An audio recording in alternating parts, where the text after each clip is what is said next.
तो प्यारे साथियों, हम लोग जो है रेलवे इंजीनियरिंग पढ़ रहे थे। तो रेलवे इंजीनियरिंग में अपना जो लेक्चर्स है वो लगभग कंप्लीट हो चुका है। आपको अगर लगता है कि कोई पॉइंट छूट गया है जो सिलेबस में आपके दिए गए हैं बट मैंने नहीं बताया है, तो आप हमें ज़रूर अपडेट कीजिएगा। जो डिस्कशन चैट बॉक्स है आपका, उसमें आप अपना मैसेज हमें ज़रूर कीजिएगा। और यहाँ पे आज हम लोग स्टार्ट करेंगे 2022 का जो AKU का पेपर है, वो हम लोग यहाँ पे सॉल्यूशंस करने वाले हैं। तो पहला क्वेश्चन है आपका MCQ का कि in India first train was run between. जो पहला ट्रेन था इंडिया में वो कहाँ से कहाँ तक रन हुआ था? तो बॉम्बे से थाने, है ना, बॉम्बे से थाने के बीच में जो है रन किया था, जो कि 32 किलोमीटर दूरी तय किया था। उसके बाद है आपका अगला क्वेश्चन कि broad gauge is wide. Broad gauge कितना वाइड है? तो देखो भाई, ब्रॉड गेज के बारे में अगर बात किया जाए तो 1.676 मीटर होता है। ठीक है, अगर इसको हम लोग सेंटीमीटर में मान कर चले तो 167.6 सेंटीमीटर। और अगर इसी को में लेकर चलेंगे तो 1676 जो है हमारा ये हो जाएगा। ओके, तो उसके अनुसार हमारा सही कौन सा हो जाएगा? तो ऑप्शन नंबर डी, चौथा सही हो जाएगा। अगला है now a days rail section on Indian railway is. Indian railway में जो रेल सेक्शन यूज किए जाते हैं आजकल, वो फ्लैट फुटेड रेल जो है यूज किए जाते हैं। अगला क्वेश्चन है बिटवीन टू स्लीपर। दो स्लीपर के बीच में, एक ये स्लीपर हो गया, ये स्लीपर हो गया, ये आपका जो है रेल है और यहाँ पे ये रेल है। तो दो स्लीपर के बीच का जो डिस्टेंस होना चाहिए वो कितना होना चाहिए? तो दो स्लीपर के बीच का डिस्टेंस 30 सेंटीमीटर से 35 सेंटीमीटर आपका जो है होता है, यानी 300 से 350 जो है आपका होता है। अगला क्वेश्चन है now days the size of ballast used in Indian railway for steel sleeper. Steel sleeper के लिए इंडियन रेलवे में साइज ऑफ ब्लास्ट कितना यूज करेंगे? तो जो साइज ऑफ ब्लास्ट होगा स्टील स्लीपर के लिए वो होगा 4.5 सेंटीमीटर। कितना? 4.5 सेंटीमीटर होगा। जो साइज ऑफ स्टोन होता है या ब्लास्ट होता है वो यूज किए जाते हैं वुडन स्लीपर में आपका 5 सेंटीमीटर। मेटल स्लीपर में जो है आपका होता है 4 सेंटीमीटर। और for turn out and cross over और पॉइंट एंड क्रॉसिंग के लिए 2.5 सेंटीमीटर होता है। तो ये चीज़ जो है आपको ध्यान रखना है। ओके, अगला क्वेश्चन है to connect one pair of fish plate the number of bolt use to, है ना। तो नंबर ऑफ बोल्ट को इतना यूज करेंगे अगर one pair of fish plate को ऐड करना है। तो देखो, ये आपका रेल सेक्शन है और यहाँ पे ये आपका जो है रेल सेक्शन है। अब इसको जो है ऐसे कनेक्ट किया जाता है, तो दो छेद इधर होता है और दो छेद इधर होता है, यानी मिनिमम 4 वोल्ट जो है हम लोग प्रोवाइड करते हैं। और अगर बड़ा फीस प्लेट हम लोग ऐड करें तो ज़्यादा भी करते हैं, लेकिन मिनिमम 4 जो है हम लोग ऐड करते हैं, तो 4 आपका सही हो जाएगा। अगला क्वेश्चन है on Indian railway maximum cant deficiency allowed on broad gauge is, है ना। ब्रॉड गेज पे मैक्सिमम जो कैंट डिफिशियंसी है, यहाँ पे कैन लिखा गया, कैंट यहाँ पे कर लीजिएगा। कैंट डिफिशियंसी वो कितना होता है? तो 75 होता है। कितना होता है? 75 देखो यहाँ पे अगर बात किया जाए तो स्पीड अगर 100 किलोमीटर पर आवर से कम है तो कैंट डिफिशियंसी ब्रॉड गेज के लिए 7.6 centimetre and speed greater than 100 kilometre per hour है तो 10 सेंटीमीटर। अगर speed less than 100 kilometre per hour है तो मीटर गेज अगर ट्रैक बनाया गया है तो 5.1 सेंटीमीटर और नैरो गेज के लिए 3.8 सेंटीमीटर जो है हम लोग लेकर चलते हैं। Maximum gradient of broad gauge in station yard. Station yard में मैक्सिमम कितना लेकर चलेंगे? तो 1/400, 1/400 मैक्सिमम ग्रेडियंट जो हम लोग लेकर चलेंगे। The thin edge of tongue rail is called. जो थीन एज होता है टंग रेल का उसको टोई कहा जाता है ना। टो या टोई कहा जाता है। देखो यहाँ पे अगर आप इंग्लिश के प्रोनाउंसिएशन के अनुसार चलोगे तो टो कहा जाता है, क्योंकि ई जो है लास्ट में क्या हो जाता है? साइलेंट हो जाता है। लेकिन हम लोग भाई इंडियन हैं और बिहारी हैं, तो हम लोग जो है ये अपनी भाषा को जो है समझते हैं और इसको हम लोग क्या बोलते हैं? टोई। तो कोई अगर आपको टो बोल रहा है तो भी आप समझ जाएंगे, टोई अगर बोल रहे हैं तो भी आप समझ सकते हैं, कोई दिक्कत नहीं है ना। हम लोग भारतीय हैं, तो भारतीय हैं तो हम लोग का जो इंग्लिश और ब्रिटिश का जो प्रोनाउंसिएशन है, उन दोनों का कम्बिनेशन हम लोग यूज करते हैं। कई सारे लोग हो सकता है कि मेरी इस बातों को लेकर कमेंट करे कि नहीं, या मैसेज करे कि आप गलत बता रहे हैं, गलत प्रोनाउंसिएशन कर रहे हैं। तो भाई गलत नहीं है, टोई भी आप पढ़ सकते हो, टो भी पढ़ सकते हो, जो आपको अच्छा लगे। ओके, अगला है under the charge of ganger the track length is, है ना। एक गैंग जो कि ट्रैक को क्या करता है, करेक्ट करता है, करेक्शन करता है, तो उसको कितना चार्ज दिया जाता है ट्रैक लेंथ का। तो ट्रैक लेंथ का चार्ज रहता है 5 से 6 किलोमीटर। कितना? 5 से 6 किलोमीटर रहता है। अगला एक क्वेश्चन है जो कि सेकंड नंबर क्वेश्चन आपका आ जाता है। बताना है कि ट्रैक कैपेसिटी क्या होता है और कौन कौन से मेजर्स इम्पॉर्टेंट है ना, मतलब गणना करने का, ताकि जो इंक्रीज़ है आपका लाइन कैपेसिटी उसको मतलब मेजर कर सकते हैं, कैलकुलेट कर सकते हैं। तो ट्रैक कैपेसिटी क्या होता है? ये नंबर ऑफ ट्रेन को बताता है कि किसी एक रेल सेक्शन पे एक पार्टिकुलर टाइम पीरियड में कितना जो है ट्रेन जो है आपका है, तो उसी को जो है ट्रैक कैपेसिटी कहते हैं। ये मेजर किए जाते हैं ट्रैक की एबिलिटी के बेसिस पे, और ये हैंडल करता है आपका volume of train traffic efficiently और सेफली, है ना। इफ़िशियंटली और सेफली जो है आपका प्रोवाइड करता है। कई सारे फैक्टर्स हैं जो कि ट्रैक कैपेसिटी को क्या करता है, अफेक्ट करता है। पहला है आपका ट्रैक लेआउट, है ना। ट्रैक का लेआउट किस तरीके से किया गया है उसके बेसिस पे, सिग्नल एंड कंट्रोल सिस्टम के बेसिस पे, ट्रैक का मेंटेनेंस और ट्रैक का कंडीशन क्या है, ट्रेन का क्या कैरेक्टरिस्टिक्स है, जैसे लेंथ कितना है, वेट कितना है, उसका स्पीड क्या है, उसके बेसिस पे ऑप किस तरीके से ऑपरेट किया जा रहा है ट्रेन को, क्या शेड्यूलिंग है ट्रेन का, इन सभी पॉइंट्स के बेसिस पे जो ट्रैक कैपेसिटी है वो मेजर किए जाते हैं। कई सारे इम्पॉर्टेंट मेजर्स हैं जो कि इंक्रीज करता है ट्रैक लाइन के कैपेसिटी को। पहला है मॉडर्न इंफ्रास्ट्रक्चर्स। देखो, अगर हम अपने रेलवे ट्रैक को क्या करेंगे, अपग्रेड करेंगे, जो भी ट्रैक पे सिग्नलिंग सिस्टम है, स्विचेस है या ब्रिजेस है, उन सभी को, ताकि हमारा जो ट्रेन का ऑपरेशन है वो स्मूथली हो सके और सेफ़ हो सके, और कम से कम जो है हमें रिपेयर की ज़रूरत पड़े या मेंटेनेंस की ज़रूरत पड़े। इसीलिए जो है मॉडर्न जो भी इंफ्रास्ट्रक्चर्स हैं उसको जो है हम लोग डेवलप करने की कोशिश करते हैं और हमेशा करते ही हैं। उसके बाद दूसरा है आपका adding track segment and parallel lines. हमेशा जो है ट्रैक सेगमेंट जो है एडिशनल ट्रैक सेगमेंट जो हम लोग बनाते हैं और या पैरेलल लाइंस बनाते हैं, ताकि ट्रेन का जो है जो ऑपरेशंस है वो फिजिबल हो, और जो कंजेशंस हैं या जो कैपेसिटी है वो कैपेसिटी को इंक्रीज़ किया जा सके, और कंजेशन को रिड्यूस करने के लिए जो है पैरेलल लाइंस या जो है एडिशनल ट्रैक सेगमेंट जो है हम लोग डेवलप करते हैं। इसके अलावा लेंथनिंग प्लेटफॉर्म, हम लोग कोशिश करते हैं कि जो लेंथ होता है प्लेटफॉर्म का वो लॉन्गर ट्रेन को एकोमोडेट कर सके, ताकि हायर पैसेंजर कैपेसिटी पर ट्रेन के साथ जो है अलाउ किया जाए, और कम टाइम में जो है मतलब एक बार में ही सारे पैसेंजर चले जाएं अगर लंबे ट्रेन रहेंगे तब। उसके बाद आपका इम्प्लीमेंटिंग टाइम टेबल ऑप्टिमाइजेशन, हमेशा एक एडवांस एल्गोरिथम के साथ और एक प्रॉपर शेड्यूलिंग टेक्निक के साथ जो है ट्रेन का जो है टाइम टेबल निर्धारित करेंगे, और उस टाइम टेबल के अनुसार हम लोग जो है ट्रेन को ऑपरेट करेंगे किसी भी स्टेशन से, डिपेंडिंग ऑन डिमांड पैटर्न। कैसा डिमांड पैटर्न है, ट्रेन का स्पीड क्या होना चाहिए, है ना, स्टेशन डेविल टाइम्स क्या है, तो ये मैक्सिमाइज़ करता है लाइन कैपेसिटी का जो यूटिलाइजेशंस है वो बेटर तरीके से आपका होता है।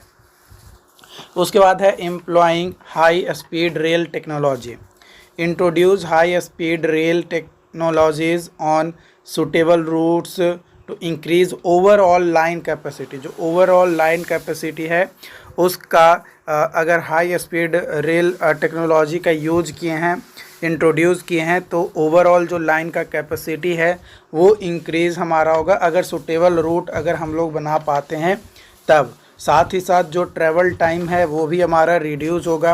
अभी अगर रिसेंटली अगर बात किया जाए, बिहार के पटना से झारखंड के रांची तक जो है आपका ट्रेन जो है रन करेगा, जो कि 6 घंटे में जो सफ़र है वो तय करेगा, है ना। और ट्रायल भी हो गया है, और यह आपका जो है 27 जून 2023 से आपका जो है रन करना स्टार्ट कर देगा। ये जो है अकॉर्डिंग टू जो न्यूज़पेपर वगैरह में जो अपडेट आए थे उसके अनुसार मैं बता रहा हूँ।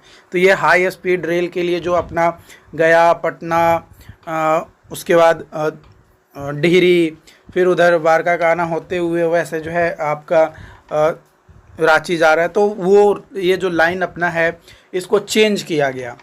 अगर रिसेंटली आप अगर देखे होंगे तो रिसेंटली 2 to 3 months एगो टू जून से 2-3 महीना पहले ट्रैक को पूरे चेंज किए गए, स्लीपर नए लगाए गए, ब्लास्ट नए लगाए गए। तो ये सारी चीज़ें चेंजेस किए गए, क्यों? ताकि ट्रैवल टाइम कम लगे, हाई स्पीड हो, और ओवरऑल जो लाइन का कैपेसिटी है वो इंक्रीज़ किया जा सके। अगला है enhancing maintenance strategy. Proper proactive maintenance strategy अपनाएंगे ताकि मिनिमाइज़ हो सके जो भी डिसरप्शंस काउज हो रहे हैं शेड्यूल्ड में, है ना। मेंटेनेंस के कारण से कई बार क्या होता है कि आपका जो ट्रैफिक फ्लो होता है वो कहीं ना कहीं अफेक्टेड होता है, तो वो अफेक्टेड ना हो, ऑन द शेड्यूल जो है हम आपका ट्रेन को रन करवाया जाए उसके लिए एक प्रॉपर मेंटेनेंस का स्ट्रेटजी हमें अपनाना होगा और उसे इम्प्लीमेंट करना होगा, ताकि हमारा जो पोटेंशियल है कि इतना लोगों को इतना बजे जो है आपको लेकर जाना है, मतलब शेड्यूलिंग ना गड़बड़ाए और ट्रैक की जो कैपेसिटी है वो गड़बड़ ना हो उसके लिए। उसके बाद आता है ऑप्टिमाइजिंग इंटरचेंज पॉइंट। ऑब्वियसली हर पॉइंट पे, मतलब हर स्टेशन पे इंटरचेंजिंग पॉइंट होना चाहिए, ताकि अगर कोई हाई स्पीड ट्रेन है और आगे पैसेंजर ट्रेन है तो पहले हाई स्पीड ट्रेन जो है ओवर क्रॉस कर जाए, और उसके बाद पैसेंजर ट्रेन अपना जो उसका टाइम है उस टाइम पे अपना जो है आगे की ओर प्रोसीड करते रहे, मतलब मिनिमम ट्रांसफ़र टाइम और स्मूथ पैसेंजर फ्लो आपका हो। उसके बाद क्वेश्चन नंबर 3 है। क्वेश्चन नंबर 3 में बोला गया है कि वेरियस टाइप्स ऑफ स्ट्रेसेस क्या होता है इंड्यूस्ड इन रेलवे ट्रैक। तो ये लेक्चर नंबर 33 में पूरा का पूरा जो है स्ट्रेसेस इन रेलवे ट्रैक के बारे में ही मैंने बताया है, तो इसको मैं नहीं बताने वाला हूँ क्योंकि वो पूरा वीडियो जो है सिर्फ स्ट्रेसेस के बारे में ही है। तो वो वीडियोस में जितना भी मैंने नोट्स में बताए हैं, मतलब आपको बताएं टॉपिक, वो सारी चीज़ें आपका इस क्वेश्चन में लिख देना है। क्वेश्चन बोला गया है कि explain the necessity of sleeper. Sleeper की ज़रूरत क्यों पड़ती है इन अ रेलवे ट्रैक पे, and what is the desirable qualities और requirement of good sleeper. Good sleeper का क्या क्वालिटीज़ होना चाहिए और क्या मतलब क्या किस बेसिस पे जो है हम लोग कहते हैं कि गुड स्लीपर होना चाहिए, वो चीज़ें बतानी है। तो चलिए हम लोग बात करते हैं सबसे पहले नेसेसिटी की, कि ज़रूरत क्यों पड़ती है भाई। तो जो फंक्शन होता है स्लीपर का वही उसका ज़रूरत होता है ना, जो कार्य होता है उसी कारण से जो है उसका ज़रूरत पड़ता है। तो पहला ज़रूरत का कारण है आपका जो भी रेल्स हैं उसको करेक्ट गेज में एडजस्ट करके रखना, है ना, होल्ड करके रखना। उसके अलावा एक प्रॉपर लेवल और ट्रावर्स टिल्टिंग में जो है क्या करता है, रेल्स को पकड़ के रखता है। तो भाई आपको इसी लेवल में रहना है, आपको ना आए भागना है ना बाएं भागना है, एकदम एक लाइन में आपको लगे रहना है। इसके अलावा जो है इलास्टिक मीडियम के तौर पे जो है एक्ट होता है, कब? जब ब्लास्ट और रेल्स जो है पे ट्रेन जो है रन करता है, यानी कोई मूविंग लोड उस पे आता है, तो उसके कारण से उसमें ब्लोज और वाइब्रेशन जो है क्रिएट होता है। तो उस कंडीशन में आपका क्या होता है कि इलास्टिक मीडियम प्रोवाइड करता है, ताकि वो जब ट्रेन जाए तो धंसता है, और ट्रेन पास हो जाए, है ना, ट्रेन आए तो धंस गया, और ट्रेन चला गया तो फिर अपना ओरिजिनल पोजीशन में आ गया। तो एक इलास्टिक प्रॉपर्टीज जो है यहाँ पे ये प्रोवाइड करता है, एक मीडियम प्रोवाइड करता है स्लीपर्स। उसके अलावा आपका जो है जो लोड है उसको डिस्ट्रीब्यूट करता है रेल से, है ना। रेल देखो, पहले ट्रेन आएगा, है ना, ये आपका रेल है मान लो, ठीक है। इस पे जो है ट्रेन चल रही है ऐसे, ठीक, इस डायरेक्शन में ट्रेन चल रही है।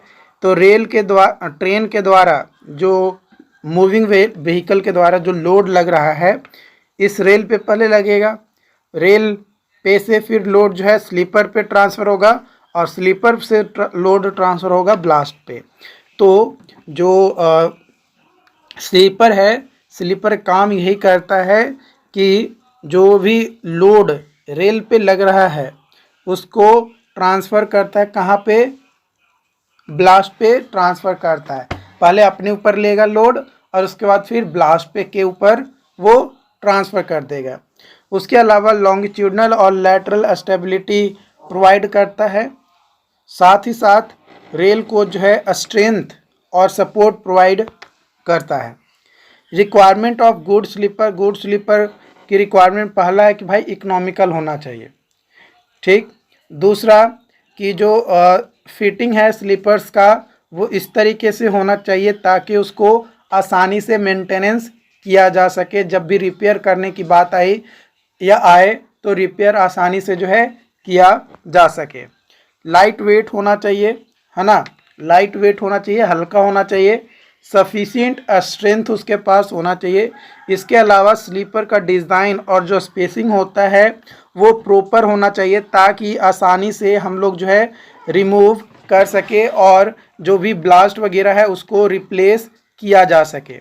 उसके अलावा आपका जो है ये शॉक और वाइब्रेशन जो होता है उसको अच्छे से क्या कर सके, रजिस्ट कर सके, है ना, उसको रोक सके। इसके अलावा इनिशियल कॉस्ट जो है कम होना चाहिए और ज़्यादा लंबे समय तक चलने वाला होना चाहिए, यानी ड्यूरेबल और लॉन्ग लाइफ आपका होना चाहिए। उसके बाद अगला क्वेश्चन है यहाँ पे 4 का ए, जिसमें बोला गया है what is ballast in permanent way, है ना। परमानेंट वे में यानी रेलवे ट्रैक में आपका ब्लास्ट क्या होता है, mention the function of blast, blast के फंक्शन को बताना है, और गुड ब्लास्ट मटेरियल का क्या रिक्वायरमेंट्स है ना, उसको भी बताना, यानी requirement of good blast material, हाँ वो। तो सबसे पहले बात करते हैं ब्लास्ट। ब्लास्ट जो है एक ग्रैनुलर मटेरियल होता है, जो कि टूटा हुआ स्टोन या ब्रिक या सिंगल या कंकड़, ग्रेवल, सैंड वगैरह जो है प्लेस करते हैं बिलो द स्लीपर्स और अराउंड द स्लीपर, ताकि जो स्लीपर पे लोड आए वो सब ग्रेड को ट्रांसफ़र किया जा सके, है ना। प्लस लोड जब आए तो स्लीपर डायरेक्टली अगर सब ग्रेड पे रहेगा तो वो क्या करेगा कि स्लीपर धंस जाएगा सब ग्रेड में, तो उसको जो है उसको भी एक तरीके से इलास्टिक प्रॉपर्टीज़ जो है यहाँ पे प्रोवाइड करता है। साथ ही साथ ड्रेनेज भी अलाउ करता है कि बरसात में अगर पानी वगैरह आए तो कुछ पानी जो है वो सब ग्रेड एब्जॉर्व कर ले और कुछ पानी को जो है इधर उधर वो ट्रांसफ़र कर दे। तो ये सभी जो है हमारे काम होते हैं। मेनली 2 काम जो है आपका होता है ब्लास्ट का, और ये टुकड़ा होता है छोटे छोटे ब्रेक्स, स्टोन्स, कंकर, ग्रेवल, सैंड वगैरह जो है उसको ब्लास्ट कहा जाता है। ओके, फंक्शन के बारे में बात किया जाए तो सबसे पहला मेजर फंक्शन होता है कि जो स्लीपर पे लोड आता है उसको यूनिफॉर्मली, है ना, यूनिफॉर्मली लार्ज एरिया पे जो भी हमारा सब ग्रेड है या फॉर्मेशन है उस पे क्या करता है, लोड को डिस्ट्रीब्यूट करता है, ट्रांसफ़र करता है। साथ ही साथ स्लीपर्स को अपने पोजीशन में बने रहने के लिए हेल्प करता, मतलब उसमें को होल्ड करने के लिए काम करता है। इसके अलावा लॉन्गिट्यूडनल और लैटरल मूवमेंट को भी जो है क्या करता है, प्रिवेंट करता है। इसके अलावा ड्रेनेज फैसिलिटी ये प्रोवाइड करता है। जो टॉप सरफेस ऑफ फॉर्मेशन है उसको प्रोटेक्ट करता है ताकि वो पानी से बह ना जाए, इस कारण से। और जो डेप्थ होता है ब्लास्ट का, वो गुड बियरिंग कैपेसिटी को दर्शाता है। यानी अगर जितना ज़्यादा डेप्थ ऑफ ब्लास्ट होगा उतना ही गुड बियरिंग कैपेसिटी जो है उस ट्रैक का होगा। इसके अलावा ट्रैक को जो है इलास्टिसिटी भी प्रोवाइड करता है, यानी एक इलास्टिक मीडियम भी प्रोवाइड करता है। रिक्वायरमेंट ऑफ गुड ब्लास्ट, पहला कि भाई वो हार्ड पैकिंग होना चाहिए विदाउट डिसइंटीग्रेटिंग, है ना, विदाउट डिसइंटीग्रेटिंग। इसके अलावा दूसरा कि इजी ड्रेनेज हो सके, मिनिमम सॉकिंग और वॉइड्स आपका जो है रहे, ताकि कैपिलरी एक्शन जो है सफिशिएंट जो हो रहा है, मतलब है ना, कैपिलरी एक्शन को प्रिवेंट कर रहा है। लार्ज इनफ पे मतलब लार्ज इनफ वॉइड्स होने चाहिए ताकि जो कैपिलरी एक्शंस होते हैं उसको प्रिवेंट किया जा सके। इसके अलावा जो रेजिस्टेंस होते हैं आपके एब्जॉर्प्शन और वेदरिंग के कारण उसको ऑफर करता है। इसके अलावा जो लैटरल और लॉन्गिट्यूडनल पोजीशंस होता है उसको रिटेन करने में काम करता है, चाहे वो कोई भी वेदर हो, ट्रैफिक कैसा भी हो उस पर। साथ ही साथ it should not produce any chemical action with rail and metal sleepers. साथ ही ऐसा हम लोगों का मटेरियल होना चाहिए जो यूज़ करेंगे ब्लास्ट के तौर पे जो केमिकल एक्शन प्रोड्यूस ना करे, है ना। इसके अलावा मटेरियल जो है वर्केबल होना चाहिए, है ना, जितना ज़्यादा उसका यूज़ हो उसके अनुसार, मतलब यूज़ ज़्यादा से ज़्यादा किया जा सके, यानी वर्केबल हो। ब्लास्ट जो है वैसे जगह से हम लोग उठाएंगे जहाँ पे आसानी से मिल सके, मतलब मान लो कि ट्रैक हमें जो है अभी गया से पटना के बीच में बनाना है। अब मान लो कि ब्लास्ट जो है हम लोग ला रहे हैं रांची से, क्या ये कॉस्ट इफ़ेक्टिव रहेगा? नहीं। तो भाई ब्लास्ट हम लोग वहाँ पे ही क्वायरेर किया गया हो जो उसके नियर बाई हो, है ना। अगर पटना में गया पटना लाइन बना रहे हैं, अगर जहानाबाद में अगर स्टेशन प्लांट बना हुआ है और वहाँ पे जो है ब्लास्ट का क्वायरीज किया जा रहा है, मतलब तोड़ा जा रहा है ना, छोटे छोटे टुकड़े किए जा रहे हैं, तो वो कॉस्ट इफेक्टिव रहेगा, है ना। तो ये आपका है। अगला क्वेश्चन है आपका 4 का बी, जिसमें बोला गया explain the with net sketch. Net sketch के साथ आपको जो है बताना है हाउ सरफेस एंड सब surface water can be removed from railway track. Railway track से पानी कैसे रिमूव किया जाता है विद नेट स्केच के साथ जो है आपको बताना है। तो ये आपको जो है लेक्चर नंबर 30 को रेफरेंस आपको लेकर चलना है।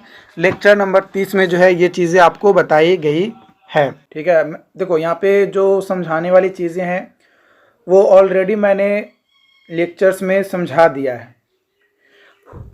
टोटल 33 लेक्चर्स हैं, है ना। उन 33 लेक्चर्स में मैंने कंप्लीट आपको जो है समझाया है जो समझाने वाली चीज़ें हैं वो।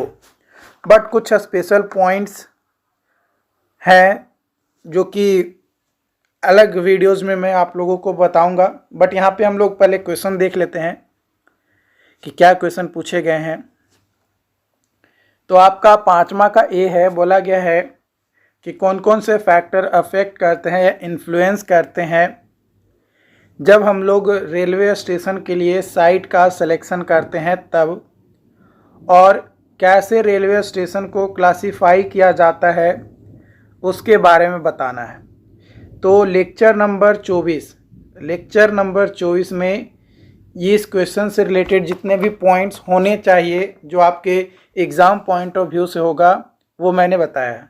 तो एक बार आप लेक्चर 24 जो है जाकर आप अच्छे से देख लीजिए, आपका इस सवाल का जवाब आपको उसी लेक्चर्स में मिल जाएगा। उसके बाद अगला क्वेश्चन है आपका 5वां का बी कि what are the design detail in a symmetric split. Symmetric split का क्या डिज़ाइन डिटेल्स है उसके बारे में हम लोग यहाँ पे बात करने वाले हैं। तो साइमेट्रिक स्प्लिट जो है ये फॉर्म होता है जब एक स्ट्रेट ट्रैक स्प्लिट हो जाता है दो अलग अलग डायरेक्शन में, लेकिन दोनों अलग अलग जो डायरेक्शन में स्प्लिट होता है उसका जो रेडियस होता है वो इक्वल होता है, तो उसे जो है साइमेट्रिक स्प्लिट जो ट्रैक है टर्नआउट है वो कहा जाता है।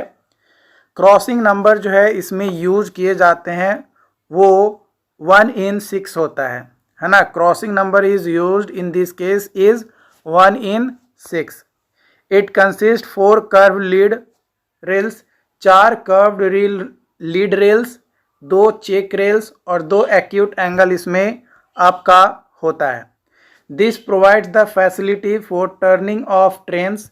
ये टर्निंग ऑफ ट्रेन के लिए फैसिलिटी प्रोवाइड करता है कि आप लेफ़्ट डायरेक्शन और राइट डायरेक्शन दोनों ही डायरेक्शन में मेन ट्रैक से आप डाइवर्ट हो सकते हैं, दोनों ही डायरेक्शन में आप जा सकते हैं। ये आपका साइमेट्रिक स्प्लिट यहाँ पे है, एक एक्यूट एंगल ए और एक एक्यूट एंगल ये एक लेफ्ट डायरेक्शन तो एक राइट डायरेक्शन में आपका मेन ट्रैक से ये क्या हो जा रहा है, एक लेफ्ट में और एक राइट में आपका टर्न आउट हो रहा है।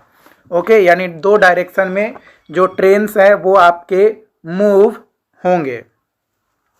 कुछ साइलेंट फीचर्स हैं जिसमें सबसे पहला साइलेंट फीचर्स है कि जो लेआउट होता है वो कंसिस्ट करता है एक पॉइंट माने एक पेयर ऑफ पॉइंट्स, ठीक, एक acute angle crossing, 4 curved lead rails और 2 चेक रेल्स कंसिस्ट करता है जो भी लेआउट होता है वो। जो लेआउट होता है साइमेट्रिकल होता है about the centre line, centre line के अबाउट साइमेट्रिकल होता है। इसका मतलब कि जो रेडियस होगा और जो ब्रांचिंग होगा ट्रैक का मेन ट्रैक से वो क्या होगा, इक्वल होगा। इसके अलावा जो लेआउट होता है हमारा वो फैसिलिटी प्रोवाइड करता है व्हीकल को towards the left and right direction to divert the vehicle, है ना। व्हीकल को लेफ्ट और राइट डायरेक्शन जिस भी डायरेक्शन में वो चाहे उस डायरेक्शन में उसको मूव करवा सकते हैं from same point. It is चौथा पॉइंट है ये सुटेबल होता है लोकेशन विद स्पेस कंस्ट्रेंट्स, यानी वहाँ पे इसको यूज करते हैं जहाँ पे टर्न आउट के लिए हमें कम स्पेस की दिया गया है, मतलब ज़्यादा स्पेस हमें नहीं अवेलेबल है, तो उस कंडीशन में इसका यूज किया जाता है। कई सारे डिज़ाइन डिटेल्स हैं साइमेट्रिक डिज़ाइन का, जिसमें सबसे पहला है लेआउट। लेआउट जो है आपका 45 डिग्री एंगल होता है ईच साइड, जो कि लेआउट के बारे में मैंने ऑलरेडी यहाँ पे जो है डिटेल बताया कि दोनों एंगल जो है सेम होना चाहिए और 2 एक्यूट एंगल होना चाहिए। एक्यूट एंगल यानी 90 डिग्री से कम होना चाहिए, तो 90 डिग्री से कम है यानी 45 डिग्री का 2 आपका लेआउट होता है। और बाकी जो लेआउट डिजाइन है यहाँ पे आप देख सकते हो लेआउट में कि 1 pair of points, 1 pair of acute angle मतलब दो एक्यूट एंगल, है ना, 2 चेक रेल्स, है ना, 4 कर्व्ड लीड रेल्स, तो ये भी आपका लेआउट के अंतर्गत ही आ जाएगा। ओके, उसके बाद आता है फ्रॉग। इन साइमेट्रिकल स्प्लिट टर्नआउट में जो फ्रॉग होता है वो सेंटर ऑफ क्रॉसिंग पे होता है। ये जो फ्रॉग होता है ये ट्रेन को अलाउ करता है कि आप स्मूथली जो है पास कर सकें, मतलब ट्रेन को स्मूथली पास करने के लिए अलाउ करता है। इसके अलावा सेफ्टी को भी जो है हमें देखना पड़ता है कि जो स्प्लिट साइमेट्रिकल स्प्लिट है वो इक्विप्ड होता है आपका इंटरलॉकिंग सिस्टम पे, जो कि कन्फ्लिक्टिंग ऑफ मूवमेंट को क्या करता है, प्रिवेंट करता है। इसके अलावा प्रॉपर मेंटेनेंस भी जो है आपका इसका होना चाहिए, है ना। तो प्रॉपर मेंटेनेंस करने के लिए इसका जो ऑपरेशंस होता है वो थोड़ा डिफ़िकल्ट होता है, क्योंकि रेगुलर मेंटेनेंस की ज़रूरत पड़ती है और इसका डिज़ाइन थोड़ा डिफ़िकल्ट होता है, इसलिए इसको मेंटेनेंस की ज़रूरत पड़ती है और जो मेंटेनेंस है वो भी थोड़ा हार्ड पड़ जाता है। ओके, अगला क्वेश्चन है यहाँ पे, what is creep, discuss creep theory propounded to explain the probable causes of creep, है ना। क्रीप थ्योरी और क्रीप क्या है उसके बारे में, तो लेक्चर नंबर 9 जो नॉर्मल लेक्चर्स मैंने कराया है 9th लेक्चर में मैंने ऑलरेडी इसके बारे में बता दिया है। तो आप इसके बारे में खुद से लिख लेना, या लेक्चर नंबर 9 से रिलेटेड अगर आपने नोट्स बनाया होगा तो इसको जो है आप क्या कर लोगे, बना लोगे। ऐसा नहीं है कि और क्वेश्चंस का लेक्चर में मैंने नहीं बताया है, मैंने और भी लेक्चर्स में सभी पॉइंट्स के बारे में बताया है, लेकिन एक पार्टिकुलरली उसी पॉइंट्स को फोकस करके एक लेक्चर्स बनाई गई है, और एक जो है लेक्चर्स में 2-4 पॉइंट्स आपको इंक्लूड किए गए, या जिस तरीके से सेमेस्टर में लिखना चाहिए उतना डिटेल्स में मैं आपको लेक्चर्स में नहीं प्रोवाइड किया, तो उसके लिए जो है वो आपका है। उसके बाद अगला क्वेश्चन है यहाँ पे कि व्हाट इज MSP, है ना। MSP क्या है और उसका एडवांटेज यानी मेरिट क्या है और डीमेरिट क्या है एज कंपेयर टू जो अदर ट्रैक मेंटेनेंस का मेथड है उसमें। तो इसके बारे में भी मैंने लेक्चर नंबर 29 में डिटेल में मैंने बताया है कि MSP क्या है, उसके एडवांटेज और डिसएडवांटेज क्या हैं, वो मैंने ऑलरेडी बताया है। अगला क्वेश्चन है यहाँ पे what is necessity of geometric design of railway track. Railway track का ज्योमेट्रिक डिज़ाइन की ज़रूरत क्यों पड़ी और इसका सिग्निफिकेंट फीचर रेलवे ट्रैक के डिज़ाइन का क्या है। तो क्यों ज़रूरत पड़ी, तो सबसे पहला है कि भाई स्मूथ और सेफ रनिंग ऑफ ट्रेन के लिए ज़रूरत पड़ा। दूसरा मैक्सिमम स्पीड को अचीव करने के लिए पड़ा। उसके अलावा हैवी एक्सियल लोड, हमारा एक्सियल लोड कैरी कर सके ट्रैक, उसके लिए एक्सीडेंट को अवॉइड करने के लिए और डिरेलमेंट को, ताकि हम लोग परमानेंट वे को प्रॉपर तरीके से मेंटेन करके ज़्यादा से ज़्यादा लंबे टाइम तक जो है रन करवा सकें। साथ ही साथ ट्रैक रिक्वायर लिस्ट मेंटेनेंस, है ना, ट्रैक को कम मेंटेनेंस की ज़रूरत पड़े इसलिए भी। इसके अलावा एस्थेटिकली ये गुड हो, है ना, गुड एस्थेटिक्स हो, उसके लिए भी जो है हमें रेल के ज्योमेट्री है आपका रेलवे ट्रैक का, उसकी ज़रूरत हमें पड़ती है।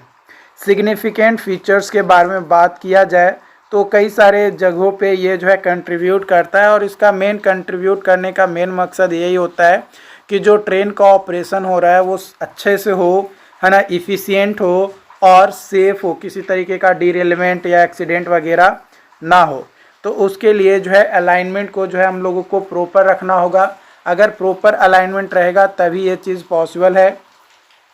दूसरा, ट्रैक गेज जो है वो सफिशिएंट होना चाहिए एज पर ट्रैक का किस तरीके का ट्रैक बना रहे हैं, या ट्रैक का बनाने का लोकेशंस क्या है, लोकेशंस के बेसिस पे भी जो है हम लोग ट्रैक के टाइप को जो है डिसाइड करते हैं, और उस ट्रैक के टाइप के बेसिस पे ही जो है ट्रैक गेज जो है हमारा सफिशिएंट होना चाहिए। अगर मीटर गेज बना रहे हैं तो मीटर गेज, नैरो गेज बना रहे हैं तो नैरो गेज का अलग स्पेसिंग है गेज में, वही अगर ब्रॉड गेज कर रहा है तो उसका अलग है, स्पेशल गेज है तो उसका अलग आपका जो है हो जाएगा।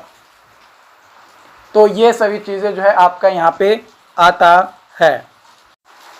रेल्स को डिज़ाइन किया जाता है इस तरीके से ताकि वो प्रॉपर स्टेबिलिटी को प्रोवाइड करे, साथ ही साथ मिनिमम बियर और टियर हो और इन्हेंस करे सेफ्टी ऑफ ट्रैक को। रेल्स जो है प्रोवाइड करता है किया जाता है एज पर ट्रैक का स्ट्रेंथ एंड लोकेशन कहाँ पे है ना, और स्ट्रेंथ क्या है उसके अनुसार। जो ब्लास्ट होना चाहिए वो शुड बी क्रस्ड होना चाहिए स्टोन्स का, और प्रॉपरली स्लीपर्स के बीच में या स्लीपर्स के आसपास जो है दिए जाने चाहिए ताकि वो प्रॉपर स्टेबिलिटी मेंटेन कर सके, और ब्लास्ट जो है इलास्टिक मीडियम प्रोवाइड कर सके स्लीपर्स को। Rails and sleepers should be fast and properly and tightly. जो रेल्स और जो स्लीपर्स होते हैं उसको प्रॉपर तरीके से बांध कर रखना ताकि हमारा जब ट्रेन उससे गुजरे तो उसमें किसी तरीके का घटना ना हो, किसी तरीके का कोई दिक्कत ना हो। अगला क्वेश्चन है 8 नंबर की why is uniformity of gauge desirable in any country. किसी भी कंट्री में यूनिफॉर्मिटी ऑफ गेज क्यों ज़रूरी है ना, क्यों चाहिए।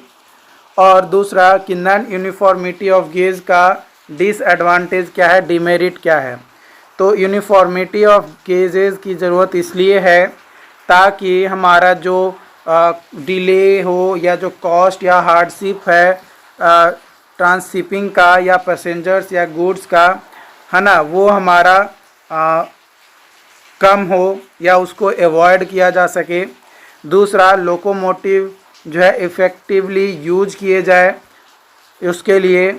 इसके अलावा जो स्टोर गुड्स है उसका लार्ज शेड को एलिमिनेट किया जाए। साथ ही साथ लेबर का अगर स्ट्राइक भी हो रहा है तो उससे ट्रेन का ऑपरेशन और सर्विसेज में किसी तरीके का कोई अफेक्ट ना देखने को मिले। इसके अलावा जो ब्रेकेज ऑफ गुड्स होता है ड्यू टू शिफ्टिंग, उसको अवॉइड किया जाए। जो लेबर एक्सपेंसेस होते हैं शिफ्टिंग का, वो कम किया जाए। जो पॉसिबिलिटी होती है चोरी का या मिसप्लेसमेंट का ड्यूरिंग शिफ्टिंग ऑपरेशन के दौरान, वो एलिमिनेट किया जाए, ख़त्म किया जाए या कम किया जाए। जो डुप्लीकेशंस होता है इक्विपमेंट का such as platform, sanitary arrangement, इन सभी को क्या किया जाए, अवॉइड किया जाए, ख़त्म किया जाए। कई सारे फैक्टर्स होते हैं जो कि गवर्न करते हैं जब हम लोग गेजेस को चॉइस करते हैं कि किस तरीके का गेज हमारा यूज होना चाहिए। तो उसके लिए जो है हमारा कंस्ट्रक्शन कॉस्ट फंड कितना अवेलेबल हुआ है रेल प्रोजेक्ट के लिए। दूसरा, वॉल्यूम और नेचर ऑफ ट्रैफिक क्या है। इसके अलावा इंटेंसिटी ऑफ पॉपुलेशन क्या है, कितना है। इंडस्ट्रियल और कमर्शियल डेवलपमेंट लोकेलिटी में कितना हुआ है या क्या होने वाला है। फ्यूचर डेवलपमेंट उस एरिया में क्या होंगे। टोपोग्राफिकल और जियोलॉजिकल फीचर्स क्या है उस कंट्री का। साथ ही साथ कितने स्पीड की रिक्वायर्ड है। इन सभी पे जो है ट्रैक का जो हमारा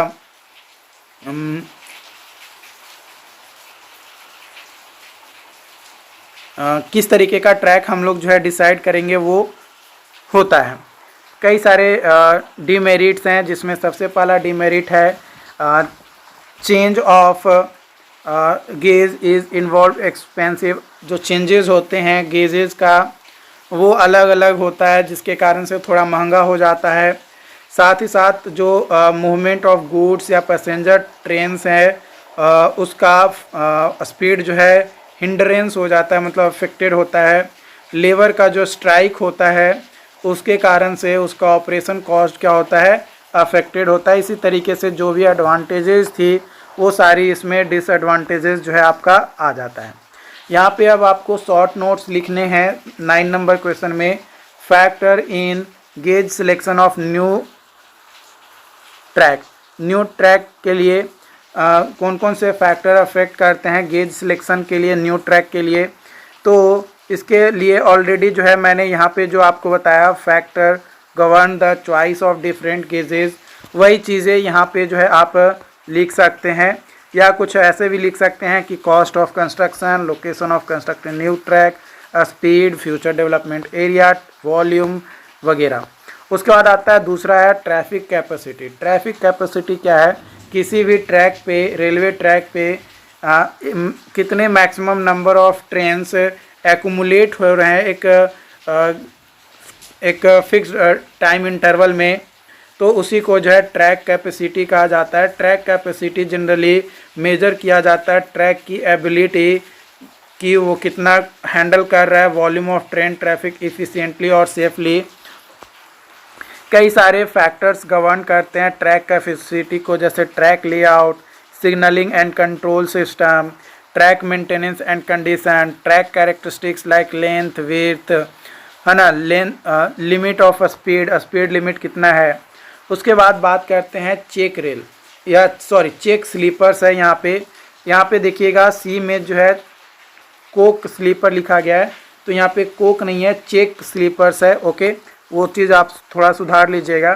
चेक स्लीपर्स जो है वैसा पोर्शन ऑफ स्लीपर्स होता है जो जब स्पाइक्ड करते हैं, है ना, यानी वुडन स्लीपर जब हम लोग लगाते हैं तो कई जगह पे क्या होता है कि हम लोग जब स्पाइक करते हैं यानी कील ठोकते हैं तो कुछ पोर्शन जो है हमारा बच जाता है ना, उसका कुछ पोर्शन जो है बच जाता है। तो उस पोर्शन को हम लोग क्या करते हैं, कट कर देते हैं और कट करके उसको निकाल देते हैं और निकालने के बाद उसको जो है हम लोग कहाँ पे यूज़ करते हैं, जो स्टेशन यार्ड होता है वहाँ पे इसको जो है यूज़ करते हैं। जहाँ पे रनिंग ट्रैक होता है वहाँ पे यूज़ नहीं करते हैं, स्टेशन यार्ड में यूज़ करते हैं, क्योंकि वह स्टेशन यार्ड में जो है ग्रेविटी के कारण से जो है वहाँ पे क्या होता है, आपका ट्रेन का मूवमेंट होता है, या थोड़ा मतलब बहुत कम स्पीड में जो है मूवमेंट होता है, इसलिए जो है वहाँ पे चेक स्लीपर्स का यूज किया जाता है। बड़े बड़े स्लीपर्स लगाने की ज़रूरत वहाँ पे नहीं पड़ती है। उसके बाद आता है आपका सिलेक्शन ऑफ ब्लास्ट, ब्लास्ट का सिलेक्शन।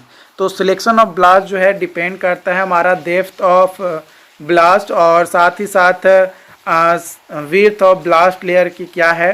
तो जैसे जैसे डेप्थ ऑफ ब्लास्ट इंक्रीज करेगा, जो लोड कैरिंग कैपेसिटी है वो भी हमारा जो है इंक्रीज करता है।